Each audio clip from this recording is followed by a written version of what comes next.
Making terrible food when the family's all gathered? Come on. After just one bite of the meal, Osborne flipped his plate and the food onto the table, filling the room with his angry shout. All the relatives gathered looked shocked, staring in Osborne's direction. None of them had ever seen someone throw food on the floor like that. They must all be feeling the same way. Hey, what are you doing? It's your fault for making such awful food. Calling yourself a housewife and then making this kind of slop when it matters. Who could eat this? Osborne snickered through his nose. I looked at him with pity. I didn't make it, though. What? Osborne froze, making a foolish sound. Now's my chance, the perfect opportunity. The chance for me, who's been oppressed till now, to fight back. I took a deep breath and calmed myself. My name is Shelley, 32 years old. I used to work for a condominium management company until I got married a year ago and resigned to become a housewife. I would have continued working if not for my husband Osborne's strong insistence that he wanted his wife to be a housewife. I listened to Osborne's request and left my job. Truth be told, I would have liked to work a bit longer, but considering Osborne's income, I figured we could live comfortably without me needing to work. Osborne works for a major consulting firm. We met through work originally, and as we saw each other more because of our shared responsibilities, we became a couple and eventually got married. Osborne had been hopping from one consulting firm to another right after graduating from college, so he was skilled and had a way with words. During our work together, I was impressed by his professionalism and made the first move. I never thought a man like him would be interested in someone as average as me in both looks and abilities, but to my surprise, he reciprocated my feelings. I was so happy that I couldn't stop bragging to my friends about our relationship. My friends seemed fed up, but I was convinced that this was the peak of my happiness. When we decided to get married after a little over a year of dating, I was completely over the moon. Unaware of the troubles that lay ahead. You know, I'm busy with work on weekdays, so I'll only be home on weekends. Please keep that in mind. The night we filed our marriage registration at the city office, Osborne casually mentioned it while watching TV in the living room. I was taken aback by his words, thinking we were about to start a happy married life. What? What do you mean? I mean, I'll only be coming home on weekends. Keeps the romance alive, don't you think? Well, yeah, but... What, you got a problem with that?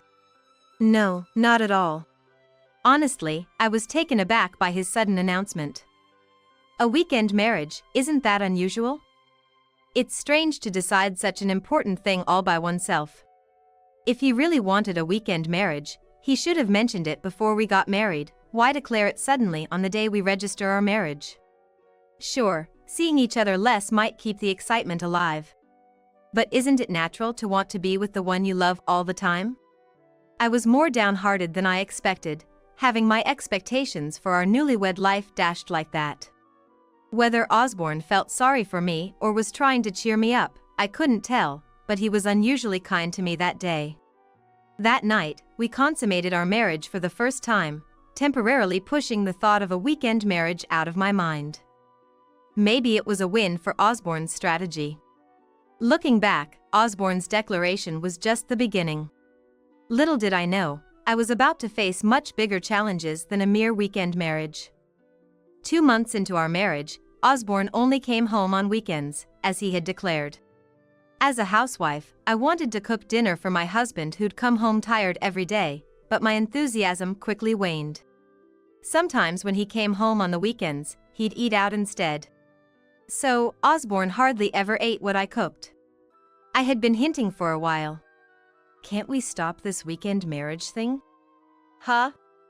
You're just a housewife. Are you really going against what I say?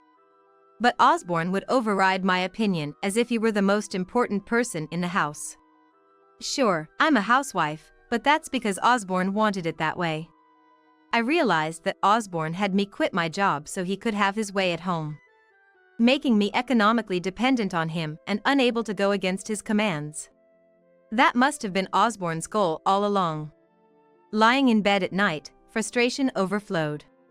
How did things end up like this? All I wanted was a happy marriage. But it's too late for regrets now. All I can do is wait patiently for Osborne to change his mind. I felt like I was thrown into a tunnel without an exit, filled with anxiety. When our marriage hit the 3-month mark, Osborne started coming home only occasionally, even on weekends. This wasn't what we agreed upon. With us barely seeing each other, what's the point of being married? Can we talk about our life together again? I gathered my courage to ask him again on a Friday night. Osborne reeked of alcohol, as if he'd been out drinking after work. At the same time, I detected a sweet fragrance, like that of Venus. It struck me. No, it couldn't be. I've told you over and over. I'm not changing my stance now. Even drunk, Osborne was as adamant as ever in his position. But this isn't what we promised initially. You said we'd spend weekends together. And now? You're not even home on weekends. I never agreed to this. Osborne's face turned red with anger when I said this. I realized I had made him upset. How many times do I have to say it? I won't budge. Why do you always have to complain? Maybe it's time you understood your place. Osborne's attitude, so different from before we were married, not valuing me at all, made me go from angry to just sad. Why did Osborne even marry me? Unable to bear it, I quickly retreated to my room. When I heard Osborne getting into the bath, I crept out of my room and sneaked into his. I didn't want to do this, but I couldn't stand being at a disadvantage anymore. I frantically searched his room for any evidence. Months went by, and our situation remained almost like a separation. I stopped saying anything to Osborne, who hardly ever came home. Something else was on my mind now, so I decided to live quietly for the time being. Then, one day, I received a call on my mobile phone. The caller was mother-in-law, Marjorie. I haven't seen Marjorie since we met for marriage introductions. I picked up the phone, wondering what she wanted. Hello? Shelley, it's me. Marjorie, hi. What's up? It sounded like Marjorie was in a supermarket, with the bustling noise coming through the phone. New Year's is coming up. You'll be coming to our place, right? All the relatives will be gathering, and we'd love for you to join us. Oh, you're talking about New Year's? Yes, I'd love to come. More importantly, Marjorie. I wondered if Marjorie knew something about Osborne and decided to probe. Have you spoken to Osborne recently? Osborne? Oh yes, we've talked several times. I've been reaching out because I'm concerned about him now that he's finally married. He says his married life is going well. What? I was puzzled by Marjorie's statement. Married life is going well? Was that something Osborne told Marjorie? How could our weekend marriage be considered going well? Then it hit me.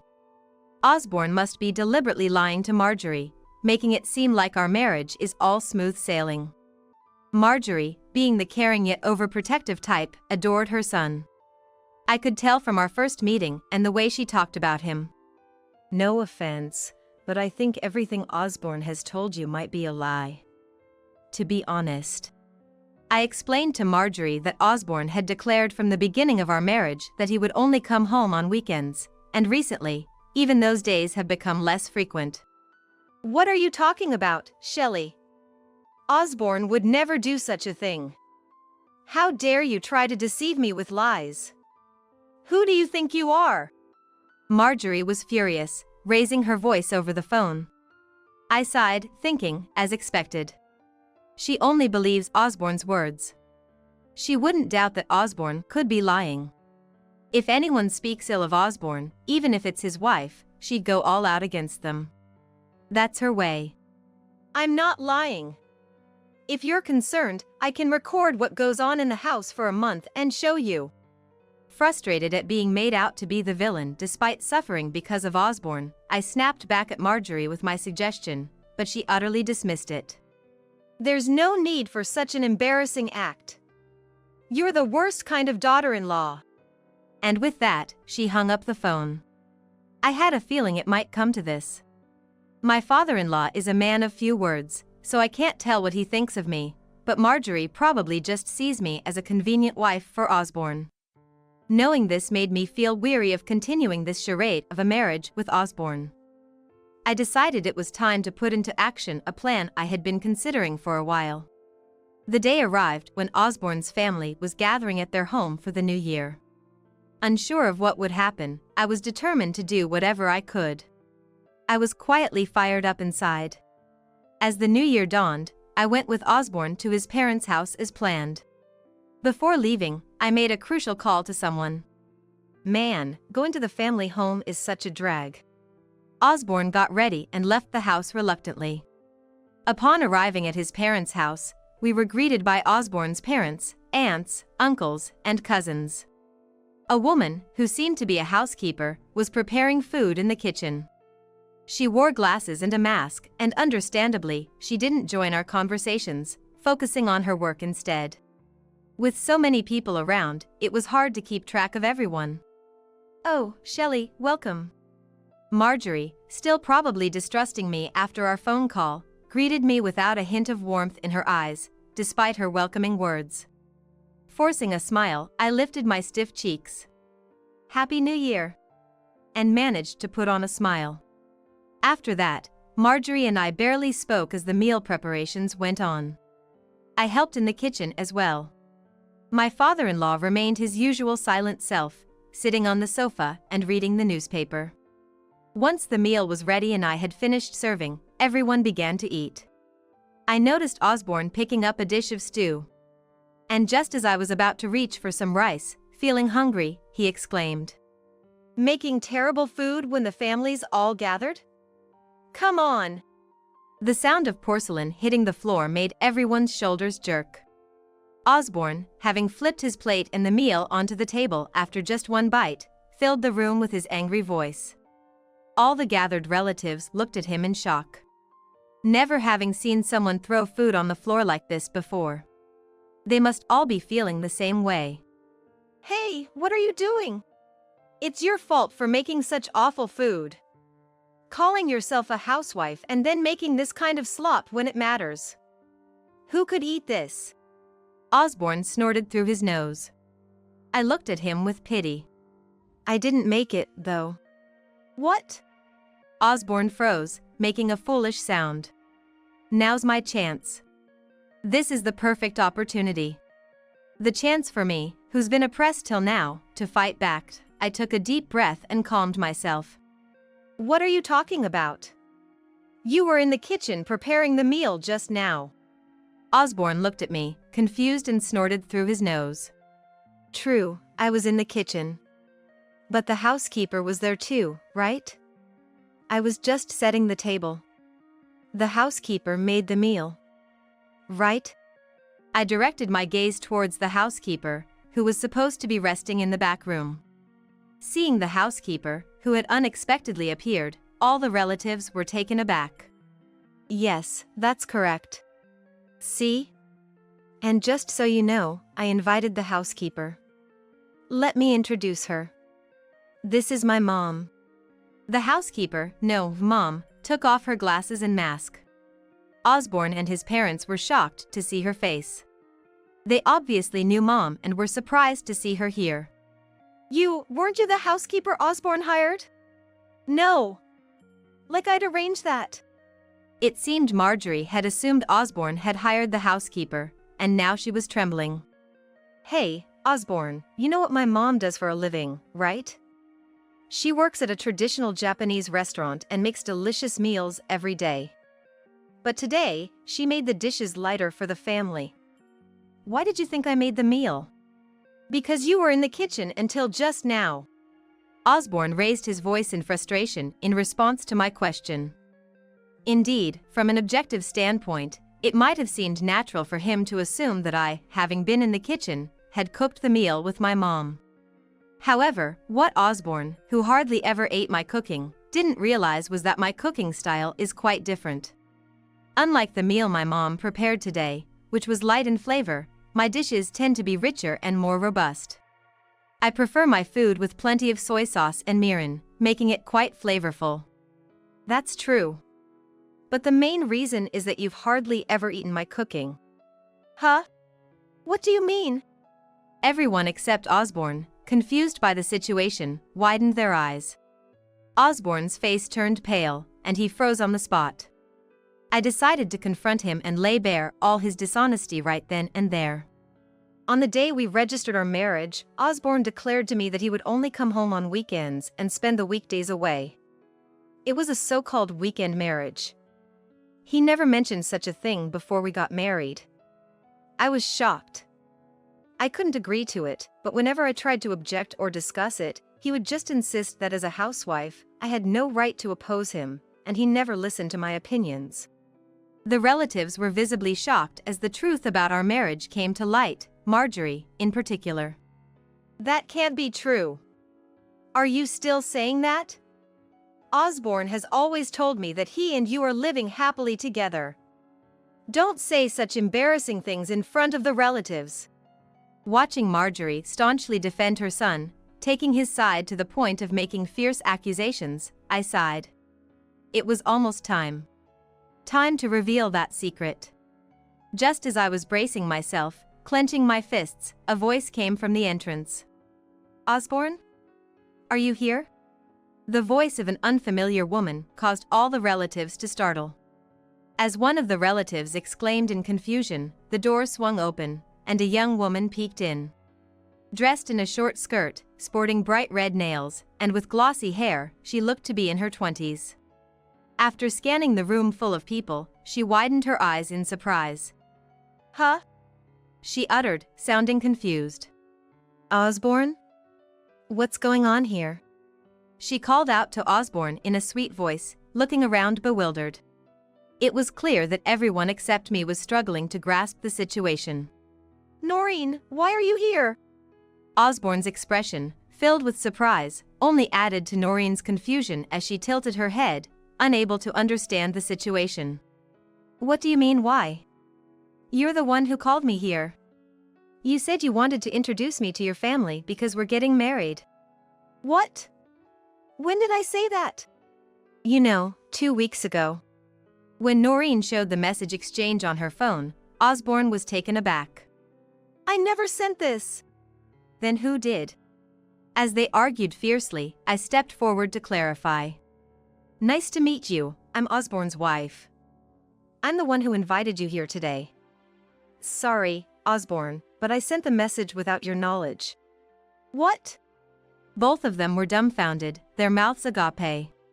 Indeed, I had been plotting to get back at Osborne since the day Marjorie invited me over for New Year's.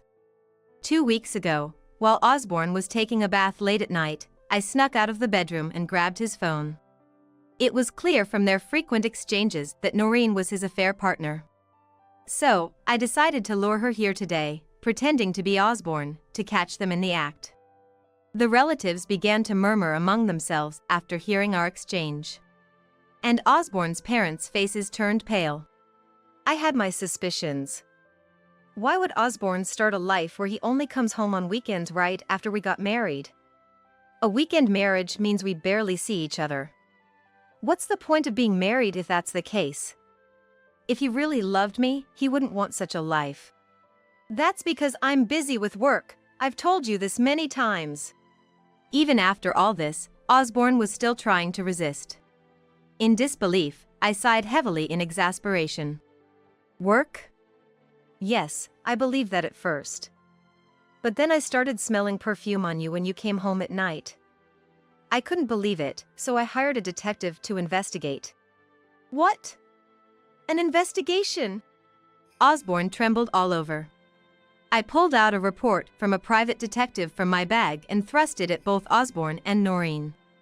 I had suspected Osborne's infidelity and had hired a detective a while back. Evidence of his cheating was quickly found, allowing me to gather a substantial amount of proof. You started dating 5 years ago when Noreen was just 15.